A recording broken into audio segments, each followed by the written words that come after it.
Our next speaker is from North America, and she is Mrs. Sharon Slater, the president of Family Watch International. She is chair of the UN Family Rights Caucus. She's an internationally recognized expert and speaker on children and family issues. She is the author of Stand for the Family, A Call to Responsible Citizens Everywhere, as well as numerous articles and policy briefs on family, women, and children's issues.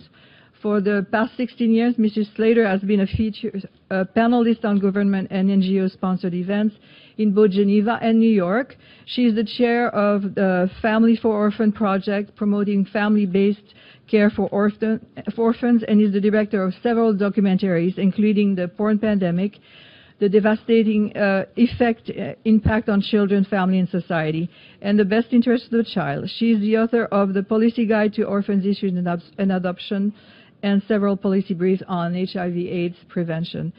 I give you Mrs. Slater.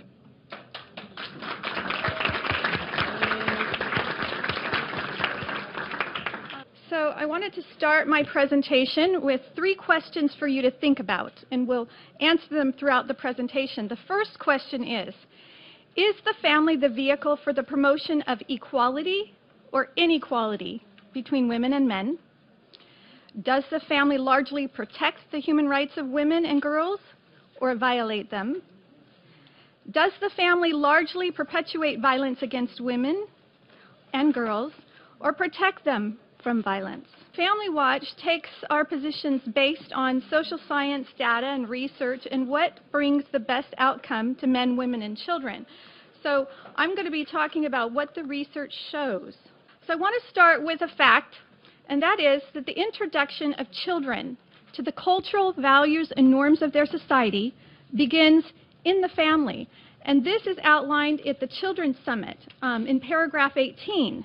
So if we're going to talk about the family and how it contributes to gender equality and human rights, we need to talk about the family, because it's in the family that these children are going to first develop their ideas, and they're going to learn about fundamental freedoms, and they're going to learn about gender equality between men and women.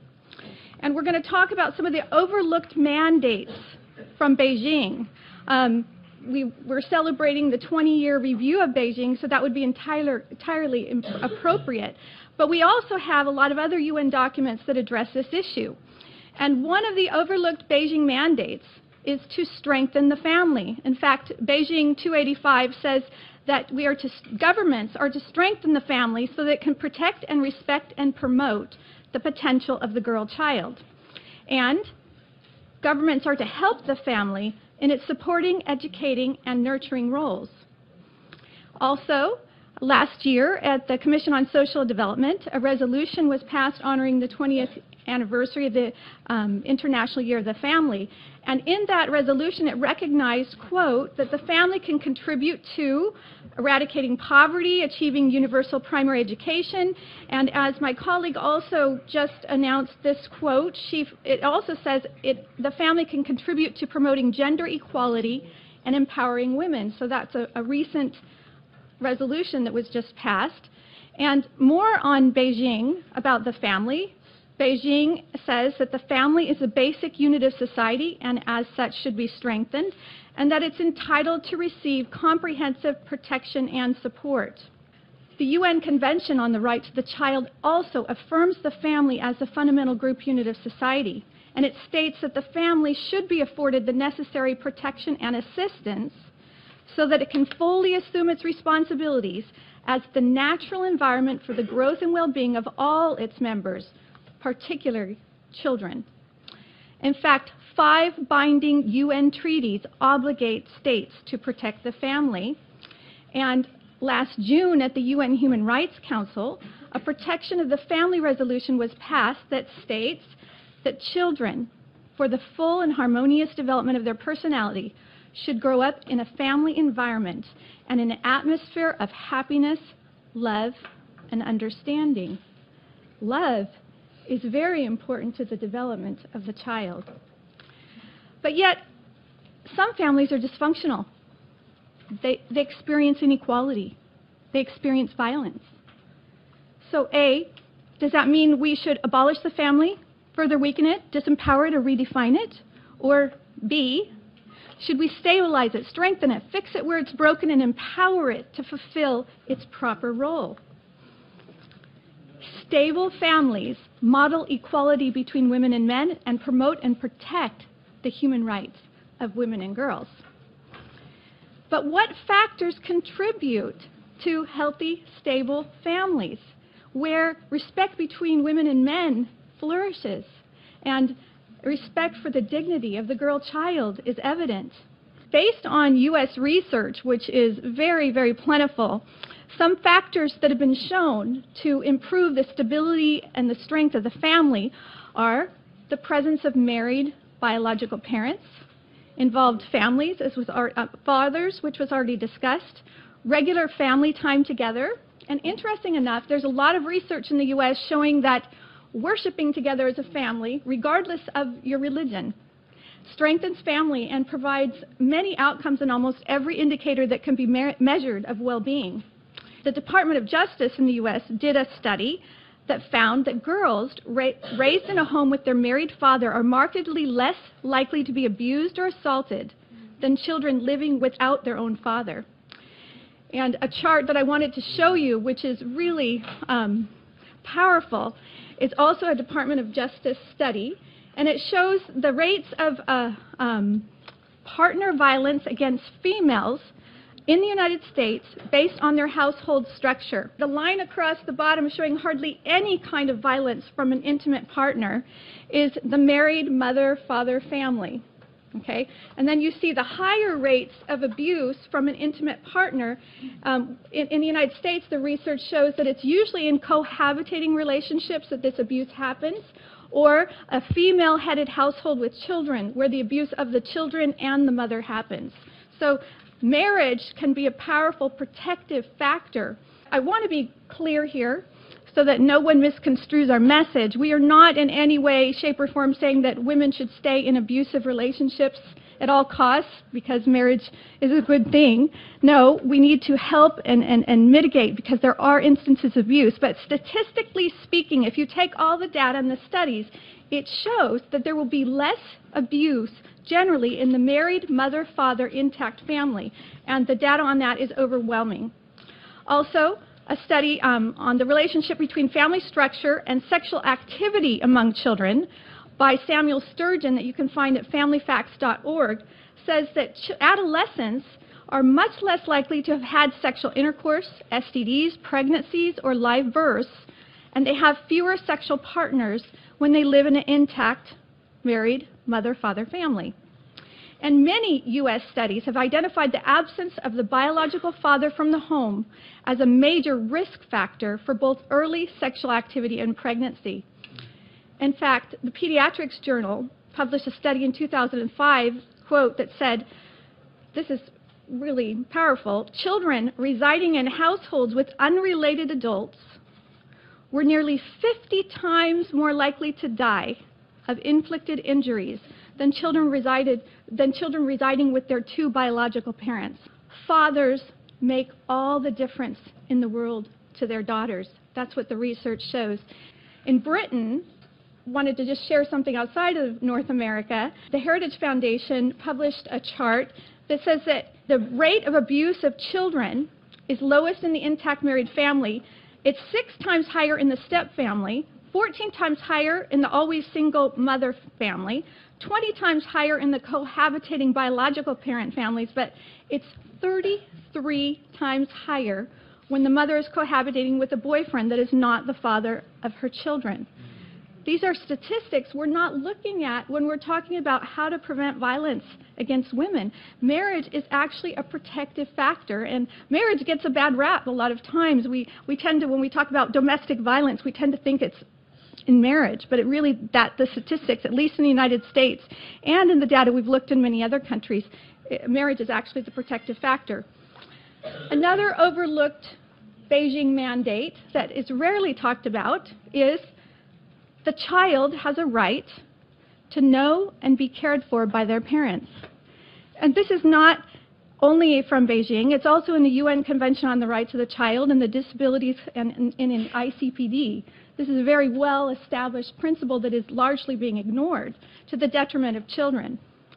And from an evolutionary perspective, there was a study done that shows that biological parents are more likely to invest in their children's education than are other adults who are not biologically related to the child or the children.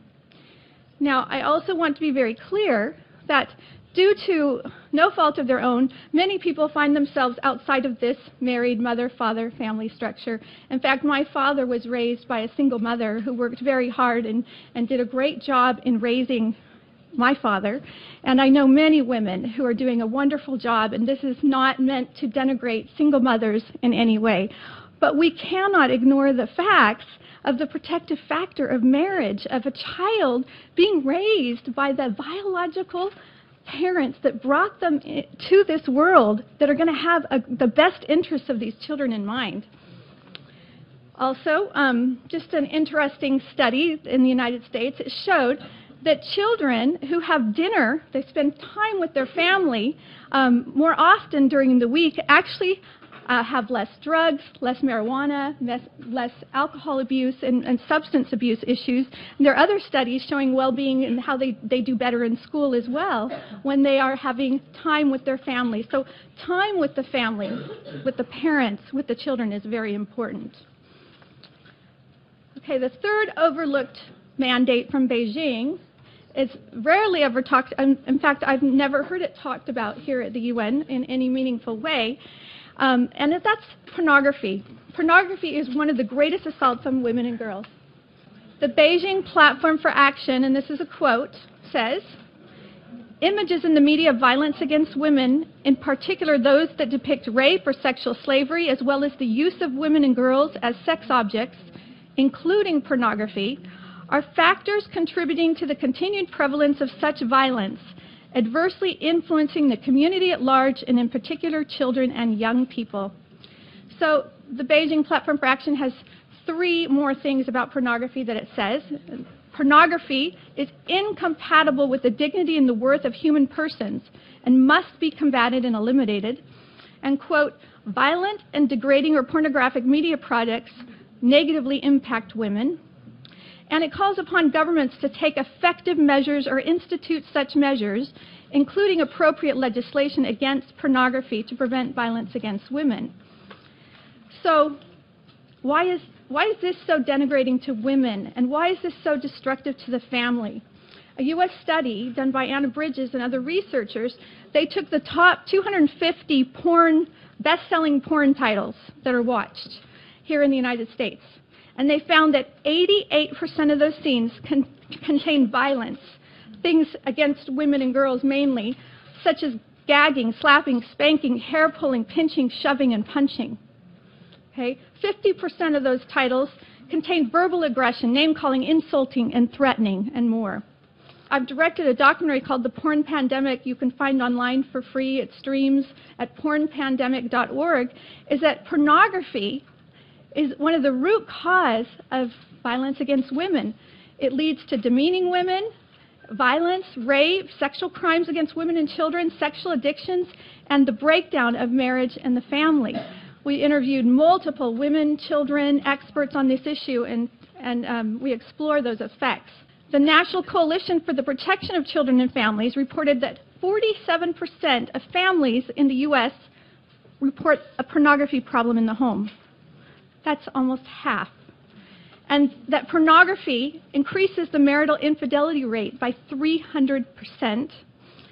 40% of sex addicts lose their spouses. So we talked about how important marriage is, married mothers and fathers to children, and yet pornography is tearing this down. And many lose their jobs over these addictions, and there's many divorces because of this. And so imagine a child, if 50% of American homes are dealing with this, imagine a child watching these violent portrayals of sexual materials against women day in, day out, because that's what pornography addictions is, hours and hours of programming the brain. Why aren't we talking about this issue when we are trying to prevent violence against women? And think about the fallout of all the things that happen from the breakdown of the family due to this horrific problem that Beijing addressed. And Mary Ann Layden, she's the Director of Education. She's a psychotherapist for the Center for Cognitive Therapy at Pennsylvania. She said, this is a quote, "I've been treating sexual violence victims and perpetrators for 13 years, and I've not treated a single case of sexual violence that did not involve pornography. Not one." So in summary, we explored 3 important overlooked Beijing mandates for member states. Number 1, to strengthen the family. Number 2, to ensure wherever possible that the child will be able to know and be cared for by their parents. And to work to eliminate pornography that demeans women, promotes violence against women and children, and contributes to the breakdown of the family. We went through research showing that women and girls experience less violence and abuse and have better outcomes in their lives generally. There's always exceptions to that when they reside in a married mother-father family being raised by their biological parents. And we learned about the importance of fathers in the lives of their children, and especially their daughters. But as we embark here at the United Nations in the negotiations for the Sustainable Development Goals, the family is nowhere to be seen. The family, which is enshrined as the fundamental unit of society in multiple binding UN documents, it is the basic unit of society, is completely being ignored and left out. How can that be? How can we expect to accomplish these goals if the family is not at the center? And Ms. Noor talked about the UK and their new policy to have a family lens, to assess all policies and their impact on the family. That needs to be integrated in the SDGs. Every girl matters. Every girl. And if we want to protect the human rights of women and girls, if we want to promote gender equality and protect their fundamental human rights, we need to protect the family. We need to enshrine respect for marriage again in communities across the world. And we need to promote the right of a child to be cared for wherever possible by their biological parents who will love them and have their best interests in mind. Now is the time to put the family at the center of the global development agenda. Thank you.